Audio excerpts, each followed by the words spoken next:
শিক্ষা আবার ফালা তাকফুর, এই জাদুবিদ্যার মাধ্যমে মানুষের ক্ষতি কইরা কুফরি কইরো না। কি করো না? কুফরি করো না। তারা কয় ঠিক আছে শিখান। এবার শিখাইছে। ফায়াতাআল্লামুনা মিনহুমা মা ইউফাররিকুনা বিহি বাইনাল মারই ওয়া যাওজিহি, তারা শিখলো হারুত মারুতের কাছ থেকে ওই জাদুবিদ্যা, যেই জাদুবিদ্যার মাধ্যমে ইউফাররিকুনা, পার্থক্য করে দিতে পারে, পৃথক করে দিতে পারে, বাইনাল মারই ওয়া যাওজি, স্বামী স্ত্রীর মাঝে পার্থক্য করে দিতে পারে, যেটা এখনো দুনিয়াতে আছে। সুখের সংসার, হঠাৎ দেখবেন আগুন জ্বলতেছে এই সংসারে।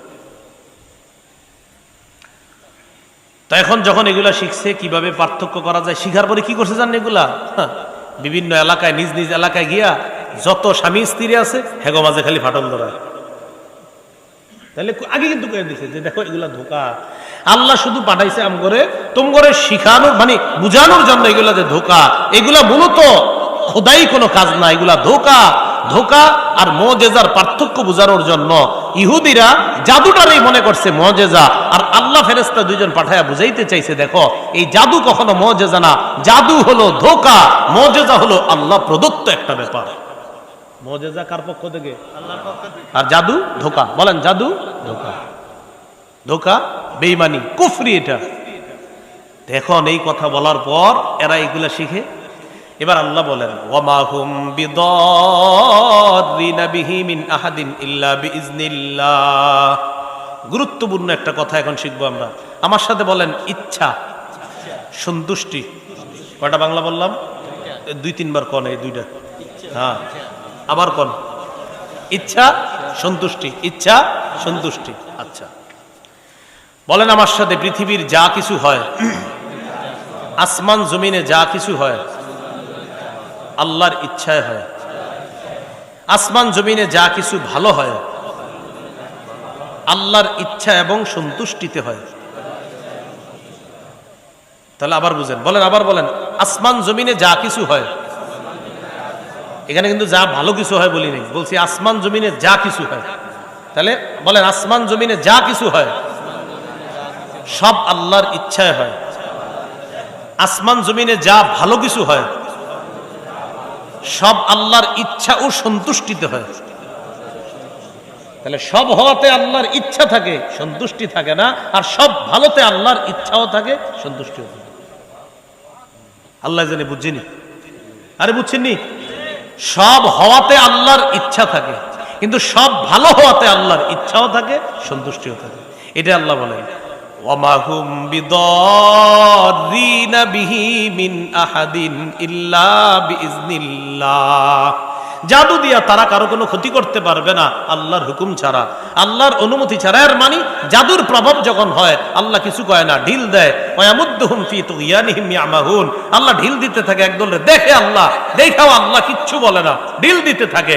এর মানে ওই সব হওয়ার মধ্যে আল্লাহর শুধু ইচ্ছা থাকে যে আল্লাহ কিছু বলতেছে না, সব কিছু হচ্ছে। ঠিক আছে, তুমি যে অপরাধটা করতেছো এটা ঠিক করতেছো না, বুঝবা পরে, ঠিক আছে।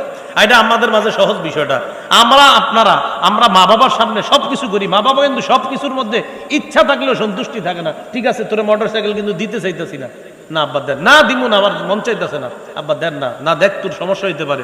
এক পর্যায়ে আচ্ছা ঠিক আছে নে, সন্তুষ্টি নাই, কারণ 2 দিন পরে অ্যাক্সিডেন্ট হইতে পারে।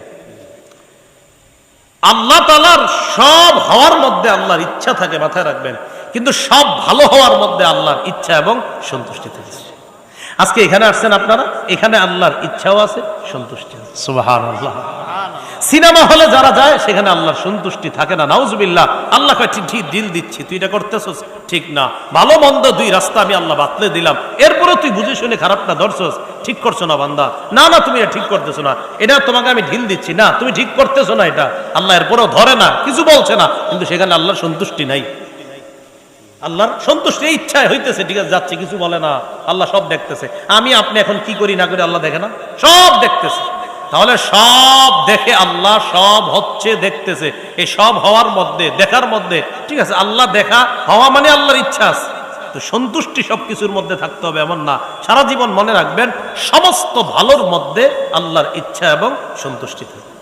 আল্লাহ কথাগুলো বুঝার তৌফিক দান করে। হ্যাঁ, এই ছোট্ট কথাটা কিন্তু চিন্তা করলে অনেক কিছু মাথায় আসবে ইনশাআল্লাহ।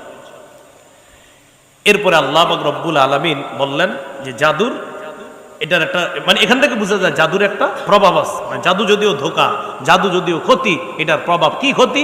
জাদু আরেকজনের ক্ষতি করে, যে করে ও দুনিয়া নষ্ট করে, আখেরাত নষ্ট করে, আর যারে করে ওই বেচারার তো দুনিয়াতে অনেক ক্ষতি করে। রাসূলুল্লাহ সাল্লাল্লাহু আলাইহি সাল্লাম বলেন, সহিহ বুখারীর বর্ণনা 2766 নম্বর হাদিস, ক্বালা রাসূলুল্লাহ সাল্লাল্লাহু আলাইহি ওয়াসাল্লাম ইজতানিবুস সাবআল মুবিকাত। নবী বলেন, তোমরা 7টা ধ্বংসাত্মক অপরাধ থেকে বাঁচো। কয়টা ধ্বংসাত্মক অপরাধ? ক্বালু ওয়া মা হুন্না ইয়া রাসূলুল্লাহ। সাহাবীগণ বললেন, হুজুর এই 7টা কি কি? আল্লাহ নবী বললেন, 1 নাম্বার আশ-শিরকু বিল্লাহ, আল্লাহর সাথে শিরিক করা। 2 নাম্বার ক্বাতলুন নাফসিল্লাতী হারামাল্লাহু ইল্লা বিল হক, অন্যায়ভাবে কাউকে হত্যা করা। 3 নাম্বার আস-সিহরু, জাদু করা। কি করা? তাহলে জাদু ধ্বংসাত্মক অপরাধ। তার জাদু ধ্বংসাত্মক অপরাধ। জাদু আপনার সব বরবাদ করে দিবে আর আখিরাত তো নষ্ট করে দিবে। 4 নাম্বার আকলুর রিবা, সুদ খাওয়া। 5 নাম্বার আকলু মালিল ইয়াতীম, এতিমের সম্পদ অন্যায়ভাবে ভক্ষণ করা। 6 নাম্বার তাওয়াল্লি ইয়াউমাজ যাহফি, জিহাদের ময়দান থেকে পলায়ন করা। 7 নাম্বার ওয়া কাযফুল মুহসানাতিল মুমিনাতিল গাফিলাত, সতী সাদী নারীর উপর মিথ্যা অপবাদ দেওয়া। তো এই 7টার মধ্যে জাদু আসেনি?